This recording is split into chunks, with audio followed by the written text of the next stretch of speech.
1, 2, 3, big breaking.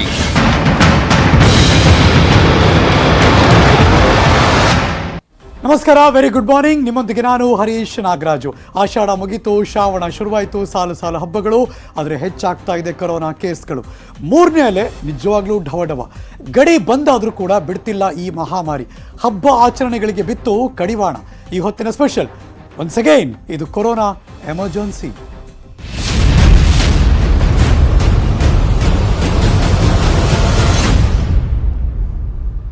ಮುಂದೆ ಸಾಲು ಸಾಲು ಹಬ್ಬಗಳ ಶುರುವಾಯಿತು. ಸ್ವತಂತ್ರೋತ್ಸವ ಮುಗಿದ ನಂತರದಲ್ಲಿ ಎಕ್ಸಾಕ್ಟ್ಲಿ ಇವತ್ತಿಂದ ಒಂದು ವಾರಕ್ಕೆ ವರಮಹಾಲಕ್ಷ್ಮಿ ಹಬ್ಬ. ಆಮೇಲೆ ಗೊತ್ತಲ್ಲ, ಸಾಲು ಸಾಲು ಹಬ್ಬಗಳೇ. ರಾಜ್ಯದಲ್ಲಿ ಕೊರೋನಾ ಮೂರನೇ ಅಲೆಯ ಆತಂಕ. ಇದೀಗ ಬರ್ತಿರುವಂತಹ ಬ್ರೇಕಿಂಗ್ ನ್ಯೂಸ್. ಇದು ಸರ್ಕಾರಕ್ಕೆ ದೊಡ್ಡ ಸವಾಲು. ಸಾಲು ಸಾಲು ಹಬ್ಬಗಳು, ಹಬ್ಬಗಳ ಆಚರಣೆಗೆ ಸರ್ಕಾರದಿಂದ ಈಗಾಗಲೇ ಮಾರ್ಗಸೂಚಿ ರಿಲೀಸ್. Breaking news.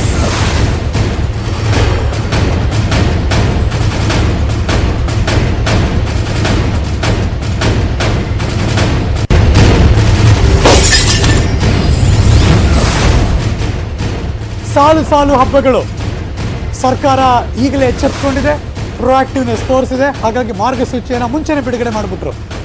ಅಕ್ಟೋಬರ್ ತನಕ ಅನ್ವಯ ಆಗುವ ಹಾಗೆ, ಅಕ್ಟೋಬರ್ ಎಂಡ್ ತನಕ ಅನ್ವಯ ಆಗುವ ಹಾಗೆ ಈ ಕ್ಷಣಕ್ಕೆ ಮಾರ್ಗಸೂಚಿ ಅಪ್ಲೈ ಆಗ್ತಾ ಇದೆ. ಗೈಡ್ಲೈನ್ಸ್ಗಳು. ಗಣೇಶ ಹಬ್ಬನೂ ಸೇರ್ಕೊಳ್ಳುತ್ತದರಲ್ಲಿ. ಸರ್ಕಾರದಿಂದ ಪ್ರತ್ಯೇಕ ಮಾರ್ಗಸೂಚಿ ರಿಲೀಸ್ ಆಯಿತು. ಸಾರ್ವಜನಿಕವಾಗಿ ಗಣೇಶೋತ್ಸವ ಆಚರಣೆ ಮಾಡೋ ಹಾಗಿಲ್ಲ. ನಮ್ಮ ಏರಿಯಾದಲ್ಲಿ ನಮ್ಮ ಹುಡುಗರು ಕೂರಿಸ್ತಾರೆ, ನಮ್ಮ ಗ್ರೌಂಡಲ್ಲಿ ಮಾಡ್ತೀವಿ, ನಮ್ಮ ಹಳ್ಳೀಲಿ ಮಾಡ್ತೀವಿ, ಅಥವಾ ಪೆಂಡಾಲ್ ಹಾಕ್ತೀವಿ, ಯಾವ ಸೀನೂ ಇಲ್ಲ. ಒನ್ಸ್ ಅಗೇನ್ ಈ ವರ್ಷ ಕೂಡ ಮೊಹರಂ ಸಾಮೂಹಿಕ ಪ್ರಾರ್ಥನೆ ಮೆರವಣಿಗೆಗೆ ಅವಕಾಶ ಇಲ್ಲ. ನಿರ್ಬಂಧ ಮೀರಿ ಆಚರಣೆ ಮಾಡಿದ್ರೆ ಕಠಿಣ ಕ್ರಮ ತೆಗೆದುಕೊಳ್ತಾರೆ. ಹಬ್ಬಗಳಿಗೆ ಮಾರ್ಗಸೂಚಿಯನ್ನು ಹೊರಡಿಸಿದ್ದಾಯಿತು ಸರ್ಕಾರ. ಗಣೇಶ ವಿಗ್ರಹ ಇಡೋ ಹಾಗಿಲ್ಲ. ಎಲ್ಲೆಲ್ಲೋ ವಿಸರ್ಜಿಸುವಾಗಲೂ ಕೂಡ ಅದ್ಧೂರಿತನ ಎಲ್ಲೂ ತರಂಗಿಲ್ಲ. ಬಿಕಾಸ್ ಮನೇಲಿ ಮಾಡ್ಕೊಂಡಿರ್ತೀವಿ, ಅಲ್ಲೇ ಮಾಡ್ಕೊಂಬಿಡಿ ಅಂತ. ಚಪ್ರ ಪೆಂಡಾಲ್ ಎಲ್ಲ ಹಾಕಂಗಿಲ್ಲ, ಮೊದಲು ಥರ ಇಲ್ಲ. ಸರಳವಾಗಿ ನೀವು ಗಣೇಶ ಹಬ್ಬ ಮಾಡ್ಬೋದು. ಯಾವುದೇ ಆರ್ಕೆಸ್ಟ್ರಾ ಎಲ್ಲ ಮಾಡಿಸಂಗಿಲ್ಲ. ಮನರಂಜನಾ ಕಾರ್ಯಕ್ರಮಕ್ಕೆ ಅವಕಾಶ ಇಲ್ಲ. ಆದಷ್ಟು ಮನೆಯಲ್ಲೇ ಗಣೇಶ ವಿಗ್ರಹವನ್ನು ಇಡಬೇಕು ಮತ್ತು ವಿಸರ್ಜನೆ ಮಾಡಬೇಕು. ಪಾಲಿಕೆ, ಜಿಲ್ಲಾಡಳಿತ, ಹೊಂಡ, ಕಲ್ಯಾಣಿಗೆ ತಗೊಂಡೋಗಿ ಬಿಡಬೇಕು. ಬಿಡೋದಾದರೆ ತುಂಬ ಸರಳವಾಗಿ, ಸಿಂಪಲ್ಲಾಗಿ ಮನೆ ಮಟ್ಟಕ್ಕೆ ಮಾಡ್ಕೊಳ್ಳೋದು ಅಂತೀವಲ್ಲ, ಆ ಥರ ನಿಮ್ಮ ಮನೆಯಲ್ಲೇ ಹಬ್ಬಗಳನ್ನ ಮಾಡ್ಕೊಳ್ಳಿ. ಆ ಥರದ್ದು ಇನ್ಯಾವುದೋ ಅಂತ ಎಲ್ಲರೂ ಸೇರ್ಕೊಂಡು ಅಥವಾ ಮನೇಲಿ ಹಬ್ಬಲೇ ಮಾಡ್ಕೊಳ್ಳೋಗಳಿದ್ದಾರೆ ಅಂತ ಮನೇಲಿ ಒಂದು 20 ಜನ ಕರೆದ್ಬಿಡ್ಬೇಡಿ ಆಮೇಲೆ. ಸೊ ಹಾಗಾಗಿ ಈ ಮಾರ್ಗಸೂಚಿಯನ್ನು ಸರ್ಕಾರ ಈಗ ರಿಲೀಸ್ ಮಾಡಿದೆ.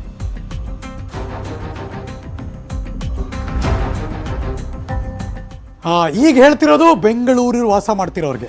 ಬೆಂಗಳೂರಿಗರೇ ತುಂಬ ಎಚ್ಚರಿಕೆಯಿಂದಿರಬೇಕು. ಮತ್ತೆ ಬಂದಾಗುತ್ತಾ ಹಾಗಿದ್ರೆ ಬೆಂಗಳೂರು ನಗರ ಅನಿಸೋಕೆ ಶುರುವಾಗಿದೆ. ಯಾಕೆಂದರೆ ಆಗಸ್ಟ್ 15 ಬರುವ ಭಾನುವಾರ ನಂತರ ಡೆಡ್ಲೈನ್. ಮೈ ಮರೆತರೆ ಗ್ಯಾರಂಟಿ ಕಂಟಕ ಫಿಕ್ಸ್. ಈ ಹೊತ್ತಿನ ಸ್ಪೆಷಲ್ ಇದು ಬೆಂಗಳೂರು ಇನ್ ಡೇಂಜರ್.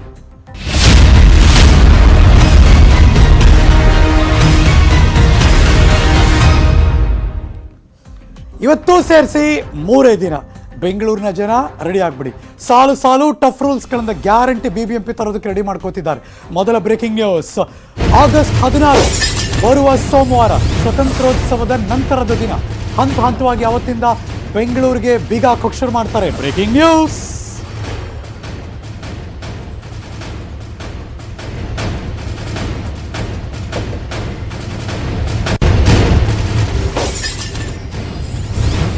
ಮೂರನೇ ಅಲೆಯಲ್ಲಿ ಬೆಂಗಳೂರಿನ ರಕ್ಷಣೆ ಮಾಡೋದಕ್ಕೆ ರಣತಂತ್ರವನ್ನು ಪಾಲಿಕೆ ರೂಪಿಸ್ತಾ ಇದೆ. 1ನೇ ಅಲೆಯಿಂದ 2ನೇ ಅಲೆ ಯಾಮಾರಿದಾಗ ಎಷ್ಟು ಒದ್ದಾಡಿದ್ದಾರೆ ಜನ. ಸರ್ಕಾರವು ಎಷ್ಟು ಇಕ್ಕಟ್ಟಿಗೆ ಸಿಕ್ಕಾಕೊಂಡಿತ್ತು. ಎಲ್ಲರೂ BBMP ಅಧಿಕಾರಿಗಳು ಎಷ್ಟು ಹಿಡಿಶಾಪ ಹಾಕಿದ್ರು, ಅದೆಲ್ಲವೂ ಕೂಡ ಅವರಿಗೆ ನೆನಪಿದೆ. ಹಾಗಾಗಿಯೇ ಈಗ ಮುಂಚೆನೇ ಎಚ್ಚೆತ್ಕೊಂಡಿದ್ದಾರೆ. 3ನೇ ಅಲೆಯಿಂದ ಬಚಾವಾಗೋದಕ್ಕೆ, ಬೆಂಗಳೂರಿನ ರಕ್ಷಣೆ ಮಾಡೋದಕ್ಕೆ ರಣತಂತ್ರವನ್ನು ಪಾಲಿಕೆ ರೂಪಿಸ್ತಾ ಇದೆ. ಸರ್ಕಾರದಿಂದ ಸಂಪೂರ್ಣ ಅಧಿಕಾರ ಕೊಟ್ಟಾಯಿತು. ಪಾಲಿಕೆ ಅಧಿಕಾರಿಗಳಿಂದ ಟಫ್ ರೂಲ್ಸ್ ವರದಿಯನ್ನು ರೆಡಿ ಮಾಡಿದ್ದಾರಂತೆ.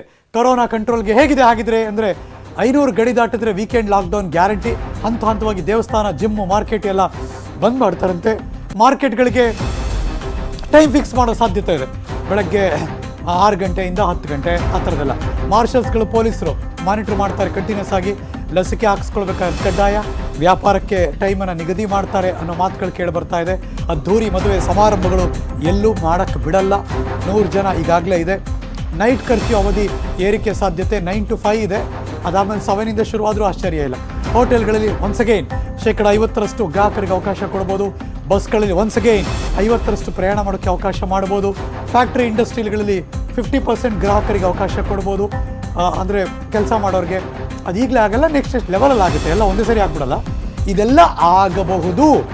16ರ ನಂತರ ಈ ಟಫ್ ರೂಲ್ಸ್ಗಳನ್ನು ತರುವುದು ನಿಟ್ಟಿನಲ್ಲಿ BBMP ಅಧಿಕಾರಿಗಳು ಒಂದಷ್ಟು ರಣತಂತ್ರವನ್ನು ರೂಪಿಸ್ತಾ ಇದ್ದಾರೆ, ಮಾರ್ಗಸೂಚಿ ಹಾಕ್ತಿದ್ದಾರೆ.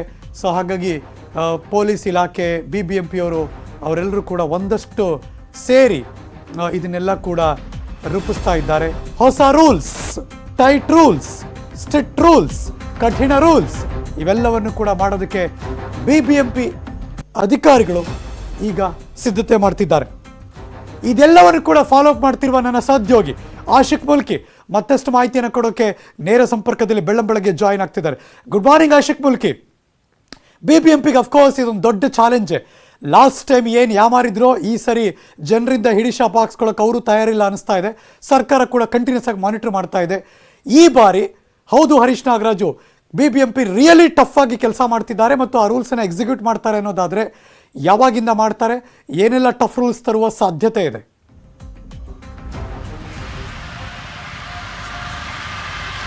ಹರೀಶ್ ನಾಗರಾಜು ಆಗಸ್ಟ್ 15ರ ನಂತರ ಅಂದರೆ 16ರಿಂದ ಬೆಂಗಳೂರಿನಲ್ಲಿ ಒಂದಿಷ್ಟು ಕಠಿಣ ಕ್ರಮಗಳು ಅಂದರೆ ಆದೇಶಗಳು ಬರುವಂಥ ಸಾಧ್ಯತೆ ದಟ್ಟ ಆಗಿರುವಂಥದ್ದು. ಪ್ರಮುಖವಾಗಿ ಮೊನ್ನೆ ಬೆಂಗಳೂರು ಕೊರೋನಾ ಉಸ್ತುವಾರಿ ಸಚಿವ ಆರ್ ಅಶೋಕ್ ಜೊತೆ BBMP ಅಧಿಕಾರಿಗಳು ಸಭೆ ಮಾಡಿದಾಗ 15ನೇ ತಾರೀಕುವರೆಗೂ ಯಾವುದೇ ರೀತಿಯಾದಂತಹ ಬದಲಾವಣೆ ಕ್ರಮಗಳಲ್ಲಿ, ಆದೇಶಗಳಲ್ಲಿ ಅಥವಾ ಕಾನೂನುಗಳಲ್ಲಿ ಇರಲ್ಲ, ಸದ್ಯಕ್ಕೆ ಜಾರಿಯಾಗಿರುವಂಥದ್ದು. 15ರ ನಂತರ ಅಂದರೆ ಸ್ವಾತಂತ್ರ್ಯ ದಿನಾಚರಣೆಯ ನಂತರ ದಿನವೇ ಒಂದಿಷ್ಟು ಬಿಗಿ ಟಫ್ ರೂಲ್ಸ್ಗಳನ್ನು ಪಾಲಿಕೆ ಜಾರಿ ಮಾಡುವಂಥದ್ದು ಕಡಾಖಂಡಿತವಾಗಿಯೂ ಹೌದು. ಅಂದರೆ ಈಗಾಗಲೇ ಸರ್ಕಾರ ಕೂಡ ದೇವಾಲಯಗಳಿಗೆ ಒಂದು ವಿಶೇಷವಾಗಿ ಧಾರ್ಮಿಕ ಆಚರಣೆಗಳಿಗೆ ವಿಶೇಷವಾಗಿರುವಂಥ ಒಂದು ರೂಲ್ಸನ್ನು, ಗೈಡ್ಲೈನ್ಸನ್ನು ಜಾರಿ ಮಾಡಿದರೂ ಕೂಡ ಅದರ ಹೊರತಾಗಿ ಬೆಂಗಳೂರಿನಲ್ಲಿ ಬೇರೆ ಯಾವೆಲ್ಲ ಕ್ಷೇತ್ರಗಳಿದೆ ಪ್ರಮುಖವಾಗಿ ಅವೆಲ್ಲದಕ್ಕೂ ಕೂಡ ಒಂದು ಆ ಕಠಿಣ ಟಫ್ ರೂಲ್ಸನ್ನು ಜಾರಿ ಮಾಡುವಂಥ ಸಾಧ್ಯತೆ ದಟ್ಟ ಆಗಿರುವಂಥದ್ದು. ಅದರಲ್ಲೂ ಪ್ರಮುಖವಾಗಿ ವೀಕೆಂಡ್ ಕರ್ಫ್ಯೂ ಮಾಡುವಂಥ ಒಂದು ಸಂಭವ ಕೂಡ ಎದುರಾಗಲೂಬಹುದು ಅನ್ನುವಂಥ ಒಂದು ಮಾಹಿತಿ ನಮಗೆ ಸಿಗ್ತಾ ಇರುವಂಥದ್ದು. ಇದರ ಹೊರತಾಗಿ ವಾಣಿಜ್ಯ ವಹಿವಾಟುಗಳನ್ನು ಯಥೇಚ್ಛವಾಗಿ ನಡೆಸುವಂಥ ಉದ್ಯಮಗಳು ಯಾವುದೆಲ್ಲ ಇದ್ದಾವೆ ಅವಕ್ಕೂ ಕೂಡ ಒಂದಿಷ್ಟು ಟಫ್ ರೂಲ್ಸ್ಗಳು, ಬೇರೆದೇ ರೀತಿಯಾಗಿರುವಂಥ ವಿಶೇಷ ನಿಯಮಾವಳಿಗಳನ್ನು ಹೊಂದಿರುವಂತಹ ಗೈಡ್ಲೈನ್ಸ್ ಕೂಡ ಜಾರಿಯಾಗುವಂಥ ಸಾಧ್ಯತೆ ಇದೆ. ಇದರ ಹೊರತಾಗಿ ಈಗಾಗಲೇ ಅಪಾರ್ಟ್ಮೆಂಟ್ಗಳಲ್ಲಿ ಯಾವ ರೀತಿಯಾಗಿ ಕೊರೋನಾ ಹಾಟ್ಸ್ಪಾಟ್ ಆಗ್ತಾ ಇದೆ, ಅಪಾರ್ಟ್ಮೆಂಟ್ಗಳು ಮೈಕ್ರೋ ಕಂಟೈನ್ಮೆಂಟ್ ಝೋನ್ಗಳಾಗಿ ಟ್ರಾನ್ಸ್ಫರ್ಮ್ ಆಗ್ತಾ ಇದೆ, ಬದಲಾವಣೆ ಆಗ್ತಾ ಇದೆ. ಹೀಗಾಗಿ ಇಲ್ಲೂ ಕೂಡ ಯಾವ ರೀತಿಯಾದಂತಹ ಮತ್ತಷ್ಟು ಬಿಗಿ ಕ್ರಮಗಳನ್ನು ತೆಗೆದುಕೊಳ್ಳಬೇಕು ಅನ್ನುವಂಥ ಒಂದು ವಿಶೇಷವಾಗಿರುವಂಥ ಗೈಡ್ಲೈನ್ಸ್ ಜಾರಿಯಾಗುವಂಥ ಸಾಧ್ಯತೆ ಇರುವಂಥದ್ದು. ಈಗಾಗಲೇ ಆರ್ ಅಶೋಕ್ ಅಧಿಕಾರಿಗಳ ಜೊತೆ ಒಂದು ಸಭೆಯನ್ನು ಮಾಡಿ ಅಪಾರ್ಟ್ಮೆಂಟ್ಗಳಲ್ಲಿ ಈಜುಕೊಳ ಓಪನ್ ಇಟ್ಕೊಳ್ಳೋಂಗಿಲ್ಲ, ಕಾಮನ್ ಏರಿಯಾದಲ್ಲಿ ಯಾರು ಬಳಸಂಗಿಲ್ಲ, ಜಿಮ್ಗಳನ್ನು ಓಪನ್ ಮಾಡೋಂಗಿಲ್ಲ, ಏನಾದರೂ ಮಾಡಿದ್ರೆ ಅಲ್ಲಿ ಕೊರೋನಾ ಅದಕ್ಕೆ ಅಪಾರ್ಟ್ಮೆಂಟ್ ಅಸೋಸಿಯೇಷನ್ಗಳೇ ಜವಾಬ್ದಾರಿ ಅನ್ನುವಂಥ ಮಾತನ್ನು ಹೇಳಿದ್ರು ಕೂಡ ಅದನ್ನು ಲಿಖಿತ ಮೂಲಕವಾಗಿ ಅಧಿಕೃತವಾಗಿ BBMP ಇನ್ನೂ ಕೂಡ ಜಾರಿಗೊಳಿಸಿಲ್ಲ. ಹೀಗಾಗಿ 16ನೇ ತಾರೀಕು ವಿಶೇಷವಾಗಿ ಅಪಾರ್ಟ್ಮೆಂಟ್ಗಳಿಗೆ ಒಂದು ಸ್ಪೆಷಲ್ ಆಗಿರುವಂಥ ಗೈಡ್ಲೈನ್ಸ್ ಕೂಡ ಬರುವಂಥದ್ದು ಸಾಧ್ಯತೆ ದಟ್ಟ ಆಗಿರುವಂಥದ್ದು.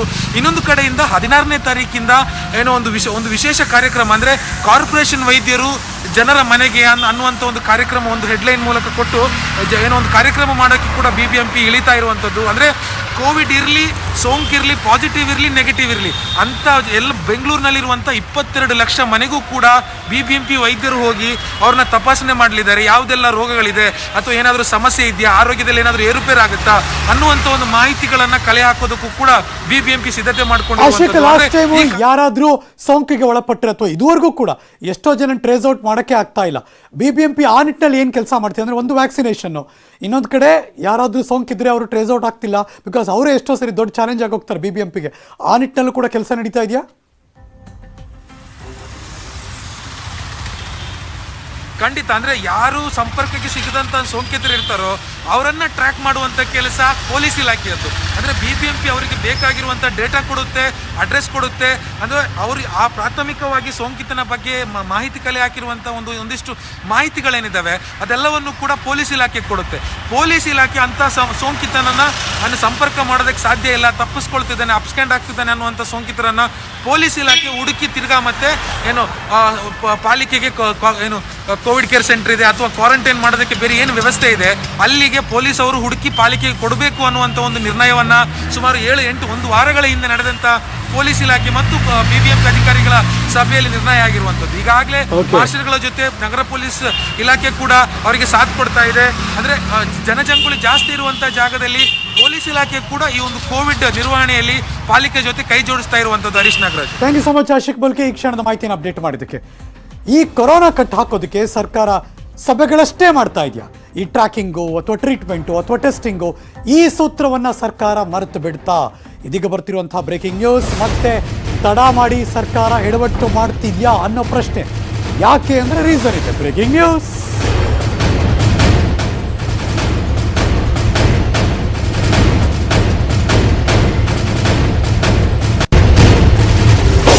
ಇತ್ತೀಚೆಗೆ ನೆರೆಯ ಕೇರಳದಲ್ಲಾಗಿರುವಂತಹ ಬೆಳವಣಿಗೆ ಮತ್ತಷ್ಟು ಆತಂಕ ನಮ್ಮ ರಾಜ್ಯದಲ್ಲಿ.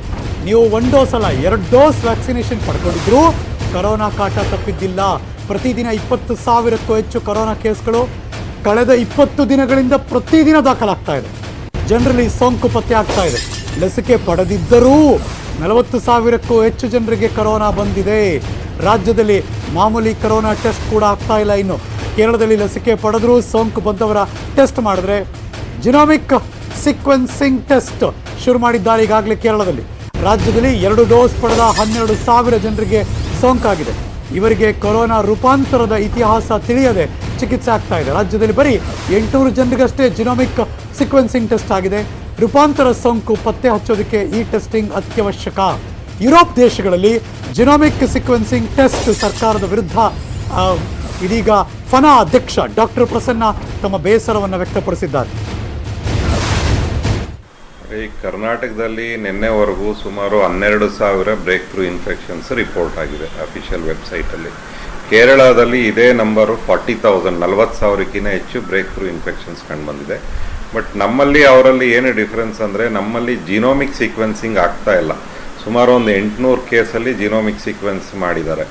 ಪ್ರತಿಯೊಬ್ಬರದ್ದು ಜಿನೋಮಿಕ್ ಸೀಕ್ವೆನ್ಸ್ ಆದರೆ ಬ್ರೇಕ್ ಥ್ರೂ ಇನ್ಫೆಕ್ಷನ್ಸ್ ಯಾರಲ್ಲಿ ಕಂಡು ಬಂದಿದೆ ಕರ್ನಾಟಕದಲ್ಲಿ, ಆವಾಗ ನಮಗೆ ಕರೆಕ್ಟಾಗಿ ಯಾವ ವೇರಿಯಂಟ್ ಇದು ಮತ್ತು ಅದಕ್ಕೆ ವ್ಯಾಕ್ಸಿನೇಷನ್ ಕೆಲಸ ಮಾಡ್ತಾ ಇದೆಯಾ ಇಲ್ವಾ, ಬೂಸ್ಟರ್ ಡೋಸ್ ಕೊಡಬೇಕಾ ಅಥವಾ ಯಾವ ರೀತಿಯ ಮೆಡಿಸಿನ್ಸ್ನ ನಾವು ರೆಡಿ ಮಾಡ್ಕೋಬೇಕು ಅನ್ನೋದ್ರ ಬಗ್ಗೆ ನಾವು ನಿರ್ಧಾರ ತಗೋಬೋದು. ಅದರಿಂದ ಕರ್ನಾಟಕ ಗೌರ್ಮೆಂಟು ಎಲ್ಲೋ ಒಂದು ಕಡೆ ಇದರಲ್ಲಿ ಉದಾಸೀನ ತೋರಿಸ್ತಾ ಇದೆ. ಜಿನೋಮಿಕ್ ಸೀಕ್ವೆನ್ಸ್ನ ಇನ್ಕ್ರೀಸ್ ಮಾಡಬೇಕು. ಅದು ಒಂದರಿಂದನೇ ನಾವು ನೆಕ್ಸ್ಟ್ ಅಲೆಯನ್ನು ಯಶಸ್ವಿಯಾಗಿ ತಡೆಗಟ್ಟಲಿಕ್ಕೆ ಮತ್ತು ತಯಾರಿ ಮಾಡ್ಕೊಳ್ಳಿಕ್ಕೆ ಎರಡಕ್ಕೂ ಸಹಾಯ ಆಗುತ್ತೆ. ಇದ್ರ ಕಡೆ ಸರ್ಕಾರ BBMP ಹೇಗೆಲ್ಲ ಗಮನ ಹರಿಸುತ್ತೆ ಕಾದು ನೋಡಬೇಕು. Let's move on. ಕೊರೋನಾ ಜಾಗೃತಿ ಬಗ್ಗೆ ನೆಟ್ವರ್ಕ್ 18 ಫೆಡರಲ್ ಬ್ಯಾಂಕ್ ಸಹಯೋಗದೊಂದಿಗೆ ಇಡೀ ದೇಶದಾದ್ಯಂತ ನಾವು ಅಭಿಯಾನ ಮಾಡ್ತಿದ್ದೀವಿ. ಇದರ ಮುಂದುವರೆದ ಭಾಗ ವಾಟ್ಸಪ್ ಮೂಲಕ ನಿಮ್ಗೆ ಯಾವುದೇ ಪ್ರಶ್ನೆಗಳು ಡೌಟ್ಸ್ಗಳಿದ್ದರೆ ನೀವು ಕ್ಲಿಯರ್ ಮಾಡ್ಕೋಬೋದು. ನೀವು ನಮ್ಮ ವಾಟ್ಸಪ್ ನಂಬರ್ ಡಿಸ್ಪ್ಲೇ ಮಾಡ್ತಿದ್ದೀವಿ 7977773753. I repeat 79 77 77 37 53. ನೀವು ಯಾವ ನಂಬರಿಂದ ಕಳಿಸಿರ್ತೀರೋ ಅದೇ ನಂಬರ್ಗೆ ಉತ್ತರ ಕೂಡ ಸಿಗುತ್ತೆ ನಿಮಗೆ. ಹೆಚ್ಚಿನ ವಿವರಗಳಿಗಾಗಿ ಲಾಗಾನ್ ಆಗಿ www.moneycontrol.com/ಸಂಜೀವಿನಿ.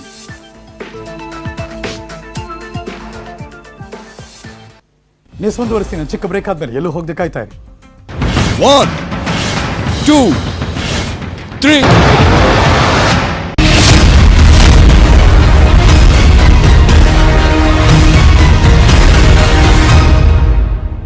Welcome back. ಆ ರಾತ್ರಿ 1:27 ಬೊಮ್ಮನಹಳ್ಳಿರುವ ಶಾಸಕ ಸತೀಶ್ ರೆಡ್ಡಿ ಅವರ ಕಾರ್ಗೆ ಬೆಂಕಿ ಹಾಕಿದ್ರು. ಈ ಪ್ರಕರಣಕ್ಕೆ ಸಂಬಂಧಪಟ್ಟಾಗ ಒಂದು ಬ್ರೇಕಿಂಗ್ ನ್ಯೂಸ್ ಬರ್ತಾ ಇದೆ. ಈಗಾಗಲೇ ಇಬ್ಬರನ್ನ ವಶಕ್ಕೆ ಪಡೆದಿದ್ದಾರೆ ಪೊಲೀಸರು. ಅಜ್ಞಾತ ಸ್ಥಳದಲ್ಲಿ ಇಬ್ಬರು ಆರೋಪಿಗಳ ವಿಚಾರಣೆ ಕೂಡ ನಡೀತಾ ಇದೆ. Breaking news.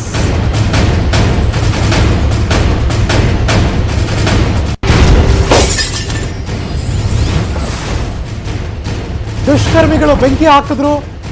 2 ಕಾರು ಸುಟ್ಟು ಭಸ್ಮ ಆಯಿತು. ಇದೀಗ ಬೊಮ್ಮನಹಳ್ಳಿ ಪೊಲೀಸರು ಈ ಕೇಸ್ಗೆ ಸಂಬಂಧಪಟ್ಟ ಹಾಗೆ ಇಬ್ಬರನ್ನ ಅರೆಸ್ಟ್ ಮಾಡಿದ್ದಾರೆ. ಅಜ್ಞಾತ ಸ್ಥಳದಲ್ಲಿ ಅವರಿಬ್ಬರನ್ನು ಕೂಡ ವಿಚಾರಣೆ ಮಾಡ್ತಿದ್ದಾರೆ. ಇಬ್ಬರು ಆರೋಪಿಗಳಿಂದ 3ನೇ ಆರೋಪಿ ಬಗ್ಗೆ ಈಗ ಮಾಹಿತಿಯನ್ನು ಕಲೆ ಹಾಕಿದ್ದಾರಂತೆ. 3ನೇ ಆರೋಪಿ ಯಾರು ಗೊತ್ತಿಲ್ಲ. ಬಿಕಾಸ್ ಅವ್ರನ್ನ ಪತ್ತೆಗೆ ಈಗ 2 ತಂಡಗಳಿಂದ ಶೋಧ ಕೂಡ ನಡೀತಾ ಇದೆ.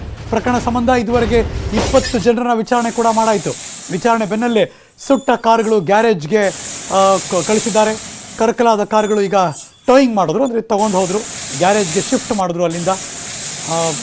ಈಗ ಯಾರು ಮಾಡಿಸಿದ್ರು, ಯಾರು ಮಾಡಿದ್ರು, ರೀಸನ್ ಏನು ಇವೆಲ್ಲವೂ ಕೂಡ ಗೊತ್ತಾಗಬೇಕು. ನೆನ್ನೆ ಬೆಳಗ್ಗೆನೇ ಹೇಳ್ತಿದ್ದೆ ನಾನು, ಗ್ಯಾರಂಟಿ 24 ಗಂಟೆ ಕಳೆಯೋಷ್ಟೊತ್ತಿಗೆ ಪೊಲೀಸರು ಈಗಾಗಲೇ ಟ್ರ್ಯಾಕಿಂಗಲ್ಲಿ ಇರ್ತಾರೆ. ಅವ್ರು ಎಲ್ಲೇ ಹೋಗಿ ಹೆಂಗೆ ತಪ್ಪಿಸ್ಕೊಂಡ್ರು ಹಿಡಿತಾರೆ ಅಂತ. 2 ಆರೋಪಿಗಳನ್ನು ಬಂಧಿಸಿದ್ದಾರೆ. 20ಕ್ಕೂ ಹೆಚ್ಚು ಜನರನ್ನು ಸೀರಿಯಸ್ ಆಗಿ ಎನ್ಕ್ವೈರಿ ಮಾಡಿದ್ದಾರೆ. ಈಗ 3ನೇ ಆರೋಪಿ ಬಗ್ಗೆ ಮಾಹಿತಿ ಗೊತ್ತಾಗಿದೆಯಂತೆ. ಆತನನ್ನು ಅರೆಸ್ಟ್ ಮಾಡೋದಕ್ಕೆ ಈಗ ಬಲೆ ಬೀಸಿದ್ದಾರೆ.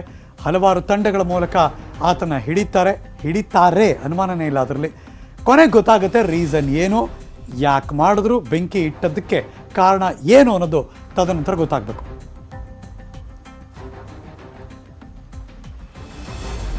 ಮತ್ತಷ್ಟು ಮಾಹಿತಿಯನ್ನು ಕೊಡೋದಕ್ಕೆ ನನ್ನ ಸಹೋದ್ಯೋಗಿ ಮಂಜು ಚಂದ್ರ ಕ್ರೈಮ್ ಬ್ಯೂರೋ ಇಂದ ಲೈವ್ ಜಾಯಿನ್ ಆಗ್ತಿದ್ದಾರೆ. ಗುಡ್ ಮಾರ್ನಿಂಗ್ ಮಂಜು ಚಂದ್ರ.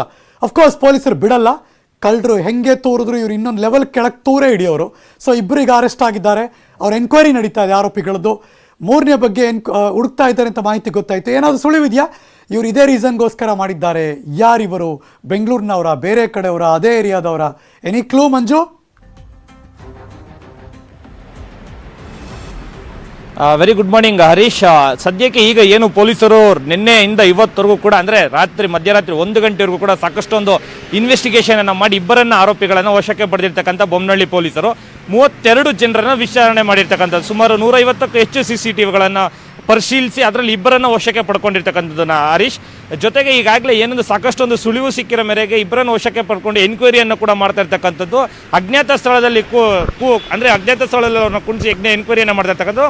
ಅವರು ಒಬ್ಬೊಬ್ಬರು ಒಂದೊಂದು ರೀತಿಯಾಗಿ ಉತ್ತರವನ್ನು ಹೇಳ್ತಾ ಇರ್ತಕ್ಕಂಥ. ಆದರೆ ಇಲ್ಲಿ ಕಂಡು ಬಂದಲ್ಲಿ ಯಾವುದೇ ರೀತಿಯ ರಾಜಕಾರಣ ಅಲ್ಲ, ಯಾವುದೋ ಒಂದು ದ್ವೇಷದ ಹಿನ್ನೆಲೆಯಲ್ಲೇ ಇವರ ಕಾರ್ಗಳನ್ನು ಸುಟ್ಟಿರೋದು ಅಂತ ಕೂಡ ಇನ್ಸೈಡ್ ಮಾಹಿತಿಯಾಗಿ ಕಂಡು ಬರ್ತಾ ಇರ್ತಕ್ಕಂಥದ್ದು Harish.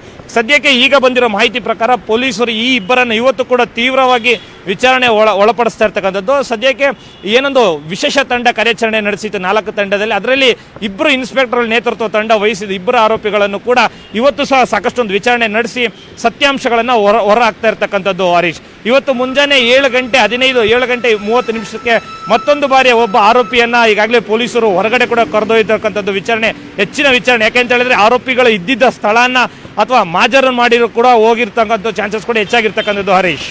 Thank you so much Manju Chandra, ಈ ಕ್ಷಣದ ಮಾಹಿತಿನ ಅಪ್ಡೇಟ್ ಮಾಡಿದ್ದಕ್ಕೆ. ಪೊಲೀಸ್ ಹುದ್ದೆ ಪಡಿಬೇಕು ಅಂದರೆ ನೀವು ಫಿಟ್ ಆಗಿರಬೇಕು, ಅಂದರೆ ಹೈಟ್ ಇರಬೇಕು, ವೆಯ್ಟ್ ಇರಬೇಕು, ಹೆಲ್ದಿ ಆಗಿರಬೇಕು. ಈ ಪೊಲೀಸ್ ಹುದ್ದೆ ಪಡೆಯೋದಕ್ಕೆ ಜನ ಎಂತೆಂಥ ಖತರ್ನಾಕ್ ಐಡಿಯಾ ಮಾಡ್ತಾರೆ ನೋಡಿ. PSI ದೇಹದಾಢ್ಯತೆ ಪರೀಕ್ಷೆ ಪಾಸ್ಗೆ ಬೇರೆ ಬೇರೆ ರೀತಿಯೆಲ್ಲ ಟ್ರೈ ಮಾಡಿದ್ರು, ಈಗ ಅವರೇ ಅರೆಸ್ಟ್ ಆದರು. Breaking news.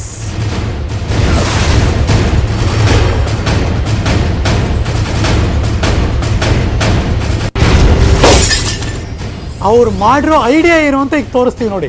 ಹೈಟ್ ಕಾಣಿಸ್ಬೇಕಲ್ಲ, ತಲೆ ಮೇಲೆ ಥರ್ಮಾಕೋಲ್ ಹಾಕಿ ಅದ್ರ ಮೇಲೆ ವಿಗ್ಗನ್ನು ಅಂಟಿಸ್ಕೊಂಡ್ಬಂದಿದ್ದ ಒಬ್ಬ ಚಿಕ್ಕೋಡಿಯ ಬಾಳೇಶ ದುರುಂಡಿ.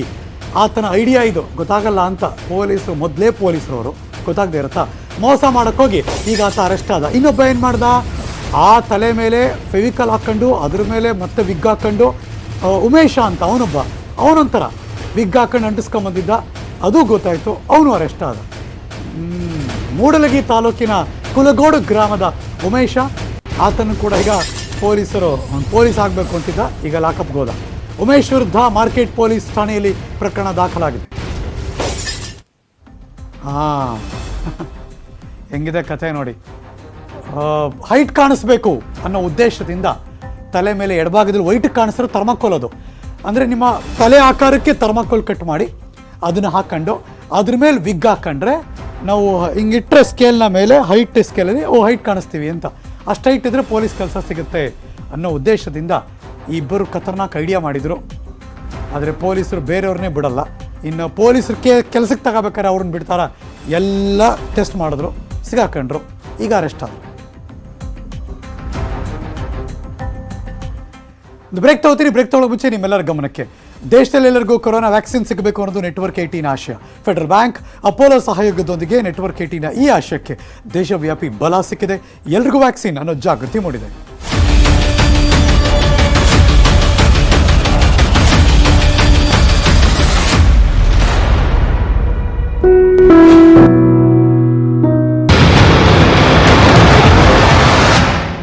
Welcome back. ಆಕೆಯದ್ದು ಕೋಗಿಲೆ ಕಂಠ, ಆದರೆ ಸಾಗಲೇಬೇಕು ಜೀವನ. ಕಣ್ಣಿಲ್ಲದ ಕಲಾವಿದೆ, ಬೀದಿಯಲ್ಲೇ ಗಾಯನ. ಸಹಾಯದ ನಿರೀಕ್ಷೆಯಲ್ಲಿದ್ದಾರೆ ಗದಗದ ಗಾಯಕಿ. ಈ ಹೊತ್ತಿನ ಸ್ಪೆಷಲ್ ಬಾಳೊಂದು ಹೋರಾಟ.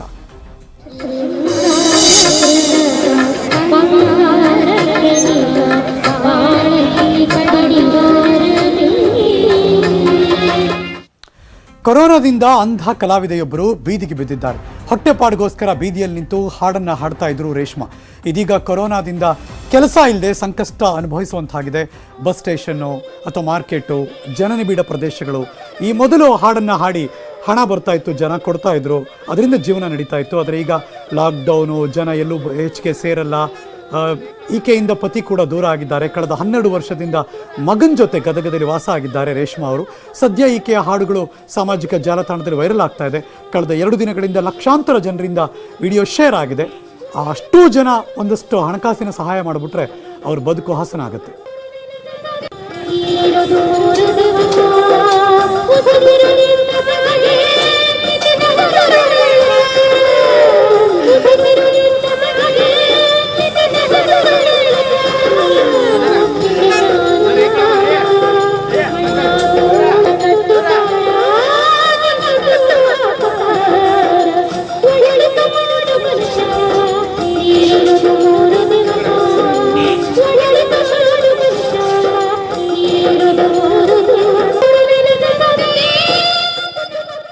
ಹುಟ್ಟಿನಿಂದನೂ ನನಗೆ ದೃಷ್ಟಿಹೀನತೆ ಇದೆ.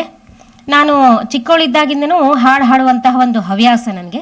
ಅದರಿಂದ ನಾನು ಜನಗಳಿಂದ ಹೆಲ್ಪ್ ಬಂದಿರುತ್ತಲ್ಲ, ಆ ಹೆಲ್ಪಿನಿಂದನೇ ನಾನು ನನ್ನ ಜೀವನವನ್ನು ನಡೆಸ್ತಾ ಇರೋದು. ಏನಾಯ್ತು ಅಂದ್ರೆ ಇದ್ದಕ್ಕಿದ್ದ ಹಾಗೆ ಈ ಲಾಕ್ಡೌನ್ ಅನ್ನುವಂತ ಒಂದು ದೊಡ್ಡ ಸಮಸ್ಯೆ ಎದುರಾಯ್ತು ನಮ್ಗೆ. ಈಗ ಲಾಕ್ಡೌನ್ ಇದ್ದಾಗ ಏನಾಗುತ್ತೆ, ಕೆಲಸ ಇರೋದಿಲ್ಲ ನಮ್ಗೆ. ಸ್ವಾವಲಂಬಿಯಾಗಿ ಬದುಕಬೇಕು ಅನ್ನೋಂತ ಒಂದು ಸ್ವಾಭಿಮಾನದಿಂದ ಈ ಕಾರ್ಯಕ್ರಮಗಳನ್ನ ಪ್ರಾರಂಭ ಮಾಡಿದೆ. ಹಾಗೆ ಪ್ರತಿದಿನ ನನ್ಗೆ 400, 500, 600, ಕೆಲವೊಂದ್ ಕಡೆ ಒಂದು 700, 800 ಸುಮಾರು ಎಷ್ಟು ಬರ್ತಿತ್ತು ಸರ್. ಈ ರೀತಿ ಪರಿಸ್ಥಿತಿ ಬಂತಲ್ಲಪ್ಪ, ಇದು ಕೊರೋನಾ ಅಂತಕ್ಕಂಥ ಕಾಯಿಲೆಯಿಂದ ಅಂತೇಳಿ ಬಹಳ ಬೇಜಾರಾಗುತ್ತೆ ಸರ್ ಒಂದೊಂದ್ಸರಿ.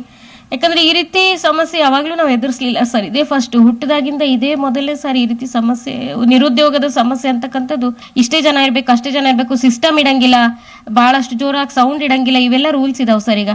ಹಾಗಾಗಿ ನಾನು ತಲೆ ಕೆಡಿಸ್ಕೊಂಡು ಸಣ್ಣ ಸ್ಪೀಕರ್ ಇಟ್ಕೊಂಡು ಕಾರ್ಯಕ್ರಮ. ಇಲ್ಲಿಗೆ ಈ ಕ್ಷಣದ ನ್ಯೂಸ್ ಮುಗಿಸಿ ನಾನು ಹೋಗಿ ಬರ್ತೀನಿ. ಹೊರಡಕ್ಕೆ ಮುಂಚೆ ನೆನಪಿರಲಿ, ಮಾಸ್ಕ್ ಅಂತೂ ಹಾಕ್ಕೊಳ್ಳೇಬೇಕು.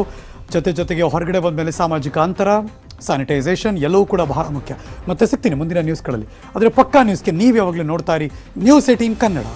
ಜಾಲ ನಂಬುದು